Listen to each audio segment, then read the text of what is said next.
Costa Rica cumplió 200 años de ser república independiente y en la edición de hoy de Nexos analizamos los avances en legislación para los derechos de las personas con discapacidad.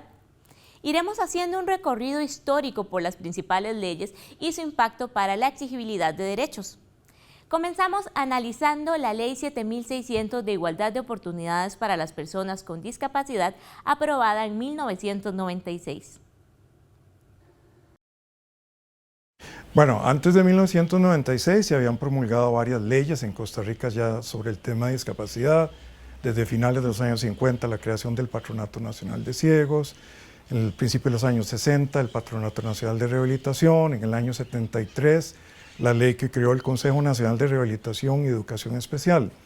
Pero en 1996 en Costa Rica promulgamos la Ley 7600 con un propósito fundamental, que era tratar de llevar a la norma, al marco jurídico, el cambio paradigmático, cambiando la visión en el sentido de que la discapacidad es la interacción entre la persona y su entorno y que el secreto ya no es entonces la deficiencia física, intelectual, sensorial o mental de la persona, sino su relación con el entorno. El entorno es todo lo que nos rodea. Entonces, al final de cuentas, el resultado es si el entorno ofrece barreras u ofrece limitaciones a la persona con discapacidad. Y si ofrece limitaciones, la clave consiste en identificarlas, modificarlas o eliminarlas del todo si es posible para reducir la desventaja que representa la discapacidad.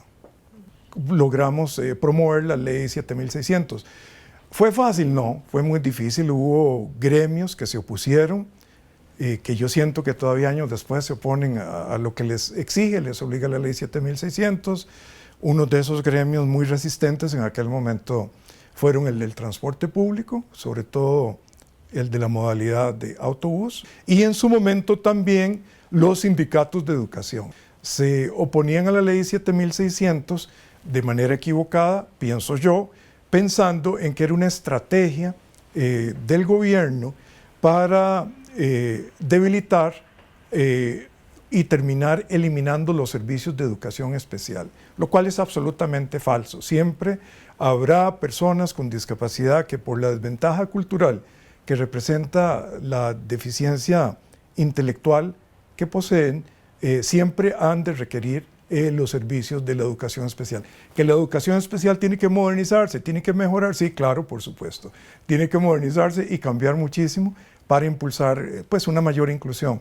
Yo siento, ahora viéndolo en retrospectiva, debimos haber sido más estrictos en el capítulo de las sanciones. Las sanciones definitivamente que contempla la Ley 7600 son muy laxas, son muy débiles y por tanto se ha infringido, ¿verdad? Se ha incumplido persistentemente en algunos casos porque las sanciones son prácticamente imperceptibles, no producen ni el daño coercitivo, que es el que se busca con una sanción, ni la sensibilización, porque terminan siendo indiferentes. Entonces, si algo yo cambiaría hoy de la Ley 7600 es el capítulo de las sanciones, efectivamente.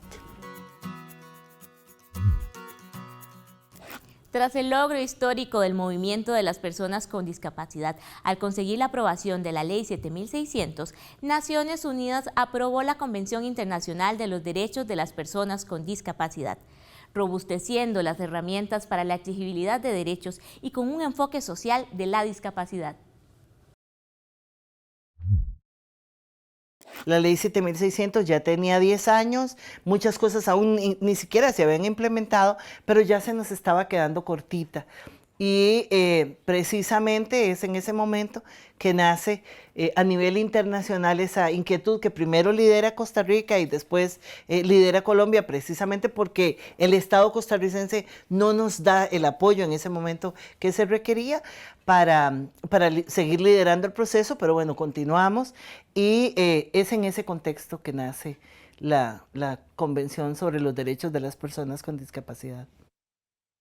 La convención tiene un hecho importantísimo y es que fue hecha, redactada por personas con discapacidad. Entonces es desde nosotras, las personas con discapacidad, esa es una. La otra es que la ley 7600, si bien sigue siendo muy importante, tiene solo ámbitos de acceso a la salud, acceso a la educación, ¿verdad?, etcétera. Pero en la convención se agregan otros elementos muy importantes que no tiene la convención, como son, por ejemplo, el capítulo de las mujeres. Las mujeres somos la mitad o más de la población con discapacidad y estábamos invisibilizadas dentro de la ley 7600, ¿verdad? La niñez como tal, ¿verdad? Como grupo etario importante, el capítulo que tiene que ver con la atención de emergencias y de situaciones de desastres y de guerras, de conflictos armados, ¿verdad? Creo que esos 3 capítulos sobre todo son grandes aportes, además de que por supuesto nos viene a hablar de una serie de elementos que no tenía las 7600, como por ejemplo la asistencia personal y por supuesto el ejercicio de la capacidad jurídica de todas las personas con discapacidad. Ha costado y estamos en ese proceso de homologación de las leyes con base en la convención, ¿verdad? Eso es lo que más nos ha atrasado. Ahora sabemos que la convención es supra, ¿verdad?, constitucional, que está por encima de las demás leyes. Sin embargo, este proceso de homologación es lo que nos atrasa muchísimo. Yo creo que han habido avances en materia de empleo, en materia de educación, estamos viendo esos avances, pero sigue siendo todavía una cosa difícil de completar, ¿verdad? La misma gente con discapacidad no conoce este instrumento, ¿verdad?, y no lo utiliza como podría estarlo utilizando. El Estado costarricense también, muchas de las personas funcionarias lo desconocen y no lo implementan. Creo que hace mucha falta eso, ¿no? La divulgación y el entender que este instrumento, si bien es muy generalizado, tiene que hacerse en la práctica, ¿verdad? Tenemos que bajarlo a lo cotidiano.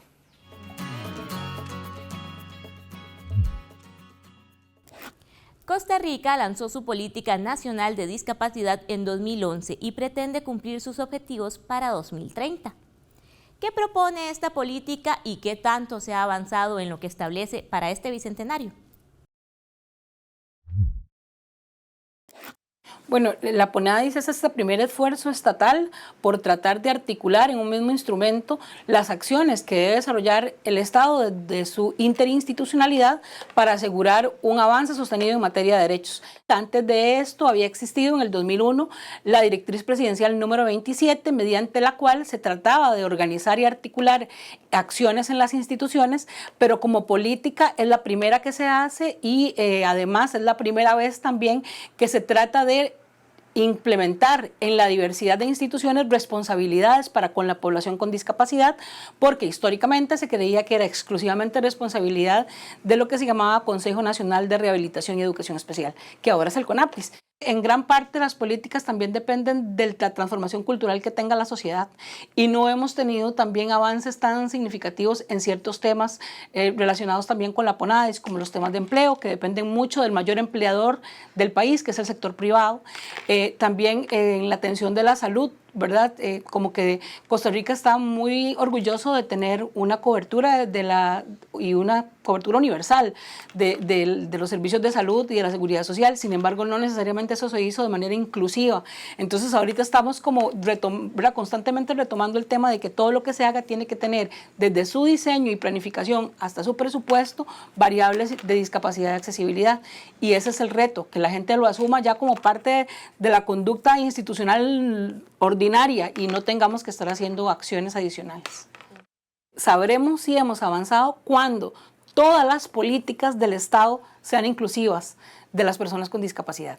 Una política nacional específica de discapacidad lo único que nos refleja es que hubo que hacerla porque las demás políticas no estaban siendo inclusivas ni tenían perspectiva de discapacidad. Entonces, el verdadero avance que tendríamos que tener es poder revisar al Estado en el 2030 y darnos cuenta de que sin necesidad de una política específica ya estamos logrando atender desde el accionar interinstitucional los derechos de las personas con discapacidad.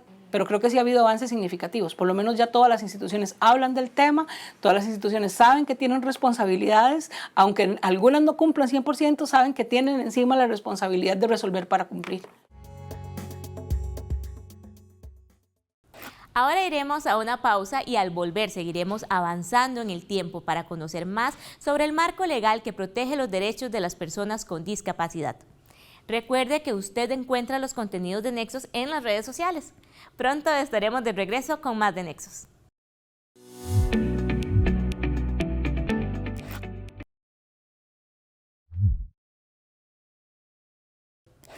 Estamos de vuelta en Nexos, hoy haciendo una línea del tiempo por la legislación en discapacidad.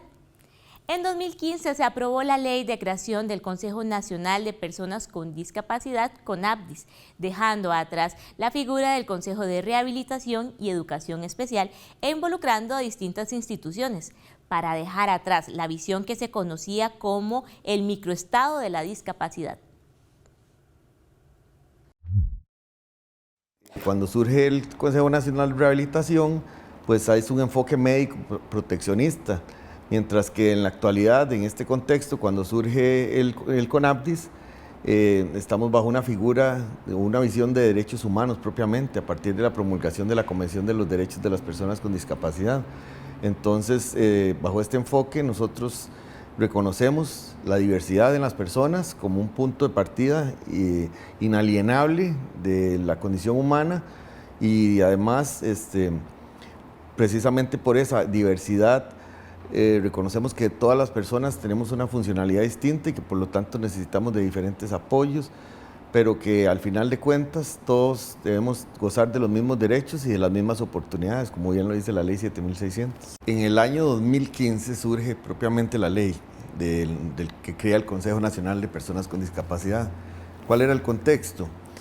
Pues era una rectoría sumamente débil, con poca presencia a nivel institucional en la sociedad, ante las otras instituciones, con pocas herramientas para poder ejercer la rectoría y para poder resguardar y proteger los derechos de las personas con discapacidad.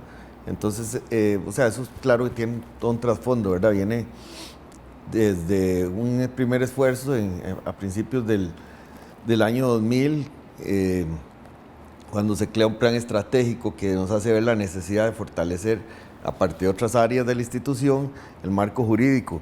Entonces, se hicieron varios esfuerzos de ir elaborando proyectos de ley, ¿verdad? Como que contemplaran todas esas necesidades que poco a poco en el día a día del trabajo de la institución íbamos detectando.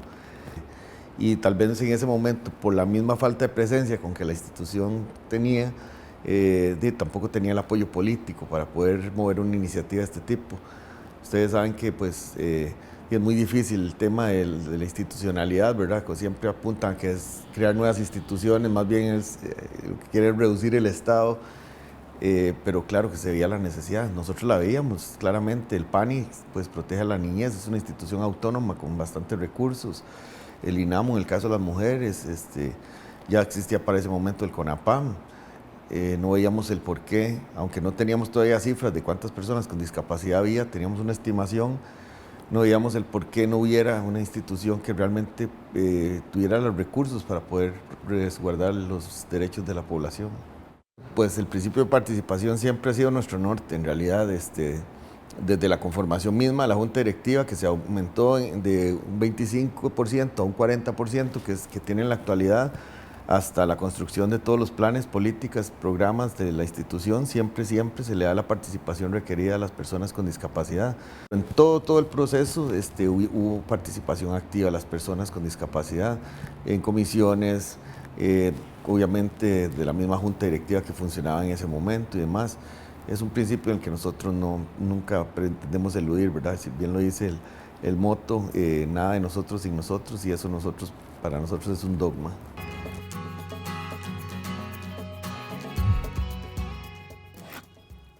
En 2016, el Movimiento de Vida Independiente TICO alcanzó un logro muy significativo, la aprobación de la Ley de Promoción de la Autonomía Personal para las Personas con Discapacidad. Con esta legislación, el país destacó en la región al eliminar la figura de la curatela y pasar a la figura del garante para la igualdad jurídica.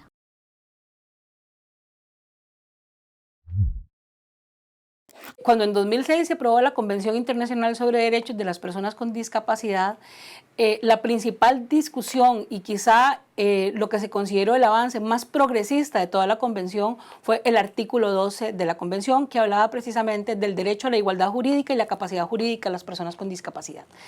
Cuando surge la convención, había ya una comisión de acceso a la justicia en el Poder Judicial y esta comisión decide asignarle a una subcomisión que analice los alcances de este artículo en relación con la normativa costarricense vigente, que en aquel momento lo que teníamos era la curatela, la insania y la interdicción, ¿verdad? Que eran figuras que sustituían la participación de las personas con discapacidad en los asuntos de su interés patrimonial específicamente, pero también en otros.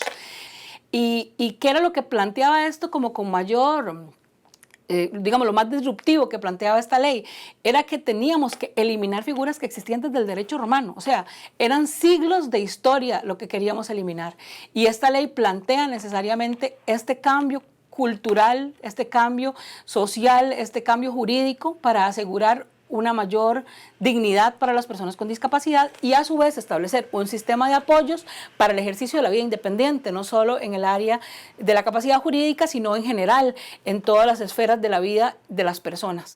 Los principales 4 aportes son la eliminación de figuras discriminatorias, curatela, insania e interdicción del Código de Familia y del Procesal Civil, la creación de la figura de asistencia personal para garantizar la vida independiente de las personas con discapacidad y a su vez el subsidio para que personas con discapacidad en situación de pobreza o pobreza extrema que no pueden financiar la asistencia cuenten con un apoyo por parte del Estado para sufragar este gasto.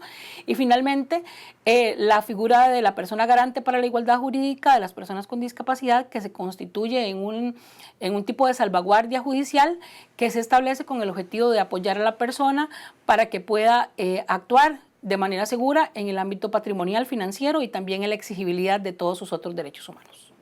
Entonces creo que los retos que tenemos para el frente es lograr que se entienda que todo lugar y todo espacio abierto al público en cualquier rincón del país debe estar diseñado para todas las personas y ese todas las personas incluye indiscutiblemente a las personas con discapacidad y población adulta mayor. Entonces creo que los retos hacia adelante es no quedarnos estancados con lo alcanzado, tener una ley no transforma el mundo, no transforma la sociedad, eso se hace solo con la exigibilidad y la implementación progresiva y los retos del Bicentenario nos ponen una altura mayor de lo hasta ahora alcanzado. Porque si esto lo hemos podido lograr hasta hoy, las nuevas sociedades y las generaciones que están creciendo en este momento tienen derecho a un mundo mejor que el que hemos tenido los que hasta ahora estamos aquí. Ahora vamos a una segunda pausa de este especial sobre las leyes sobre discapacidad del Bicentenario. Únase a la discusión por los derechos de las personas con discapacidad en nuestra comunidad virtual. En Facebook, Instagram y YouTube nos encuentra como Nexos Canal 15.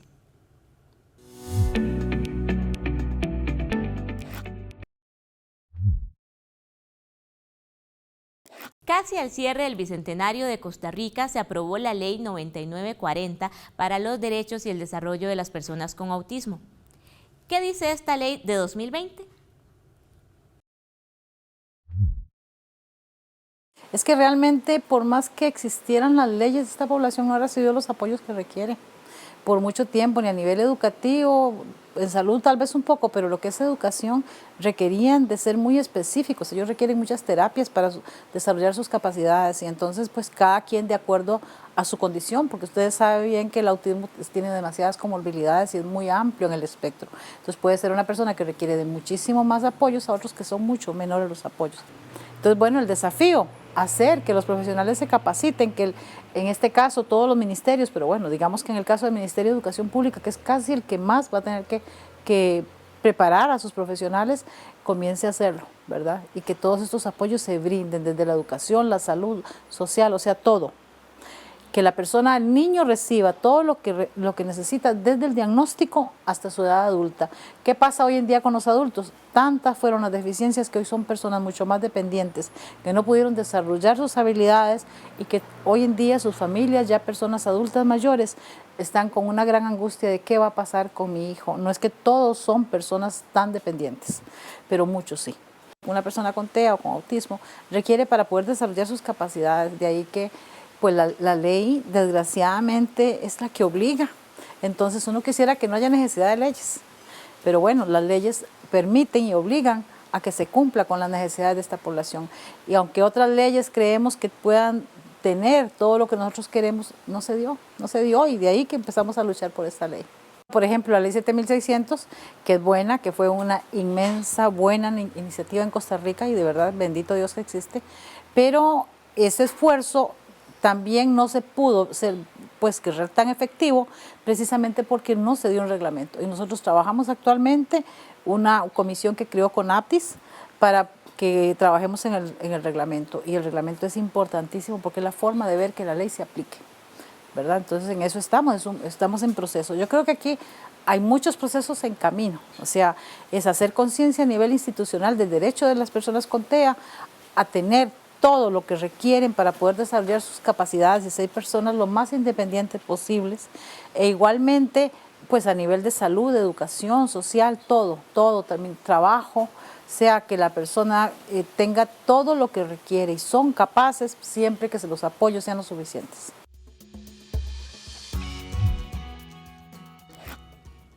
Una de las leyes más recientes vinculadas a las personas con discapacidad es la Ley 9822, Reconocimiento y Promoción de la LESCO. De esta manera aporta a la inclusión de la comunidad sorda. Ahora les voy a hablar sobre el tema de las leyes. La primera, que es la ley número 9049, y la actual, que es la 9822. ¿Cuáles son sus diferencias? Cuando se promulga la 9049 se establece a la LESCO como lengua materna. Tiene muy pocos artículos que están más enfocados en la LESCO. Esto está muy bien, sin embargo hay que mejorarla, agregar nuevos elementos en una nueva ley, que es la 9822. Esta es más extensa y entre sus objetivos habla del derecho de la comunidad sorda al acceso a la comunicación. Es como fusionar ambas leyes, pero haciendo más énfasis en la educación, en el acceso al trabajo, en el consultar y pedir asesoría a las asociaciones de personas sordas. Es necesario que el gobierno acate lo que dice la ley para que pueda ofrecer mejores y más servicios a la comunidad sorda, para mejorar sus condiciones, no solamente en la educación, sino también en otras áreas. Por ejemplo, cómo atender a la comunidad sorda en los hospitales, en los servicios públicos, en los servicios educativos, etc. Es de gran relevancia que las organizaciones consulten a la comunidad sorda, que se asesoren con ella, porque si no existe este asesoramiento, ocurren errores en la toma de decisiones. Hay que tomarlos en cuenta. Por ejemplo, cuando las instituciones contratan a personas con discapacidad o a personas sordas, es necesaria la capacitación en LESCO para que haya una verdadera inclusión laboral. Es muy importante lo que dice la ley. No se puede dejar de lado lo que allí se establece. Es importante tomarnos en cuenta en estos procesos. La importancia de esta ley radica en que si no existiera, no habría un cambio en la vida de las personas sordas. Habría discriminación y opresión.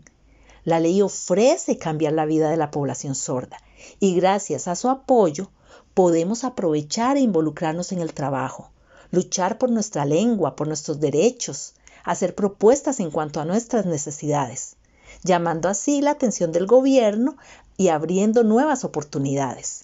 Es importante que asociaciones, empresas y líderes trabajen junto al gobierno para mejorar las condiciones de vida de las personas sordas y el derecho al acceso a la comunicación. Si bien contar con un marco legal amplio en la defensa de los derechos de las personas con discapacidad es un avance significativo, no garantiza la inclusión de este colectivo en la sociedad y los desafíos tras la Costa Rica del Bicentenario son amplios.